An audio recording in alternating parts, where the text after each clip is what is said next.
When Prophet Muhammad began teaching Islam in Mecca in the early 600 CE, many powerful people did not resonate with his message. They began to hurt and punish those who followed him. The early Muslims had nowhere to turn. The Prophet told them to cross the Red Sea and go to the Horn of Africa, where a fair Christian king named Ashama ibn Abjar would protect them. The first group comprised 12 men and 4 women and was granted asylum in 613 CE. This group included Uthman ibn Affan, who later became the 3rd caliph of Islam. This journey is known as the first Hijrah, the first migration in Islam. It happened nearly 10 years before the famous migration to Medina. These were the very first Muslims to leave their homeland for their faith.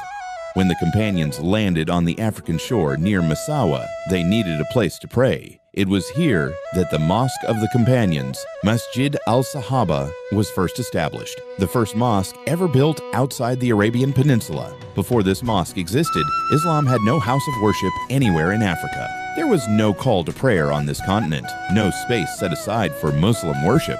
They built this mosque so they could pray and named it Al-Sahaba, meaning the companions in Arabic. That single act was the beginning of Islam in Africa. Everything that followed across 14 centuries traces its roots back to this moment. This is why Masjid al-Sahaba is so important. It is where Islam first touched African soil. Many consider it the world's oldest mosque, though there is some uncertainty about whether it predates the Quba Mosque in Medina.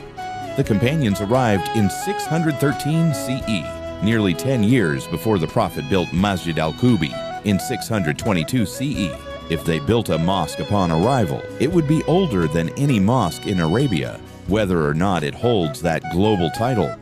One fact is undisputed: it is the first mosque in Africa. No mosque on this vast continent came before it. The current structure is built from whitewashed coral stone, with an open-air prayer area, a small domed roof over a pulpit, and a small arched doorway opening into an interior prayer space, covering approximately 3,100 square meters. It is simple and modest because it was not built by kings. It was built by refugees who still wanted to honor their faith. The mosque faces Jerusalem, not Mecca, because in the earliest days of Islam, Muslims prayed toward Jerusalem. The direction was only changed to Mecca later, during the Prophet's time in Medina. The mosque was built before that change, so it still carries the original direction of prayer. Almost no other mosque in the world has this.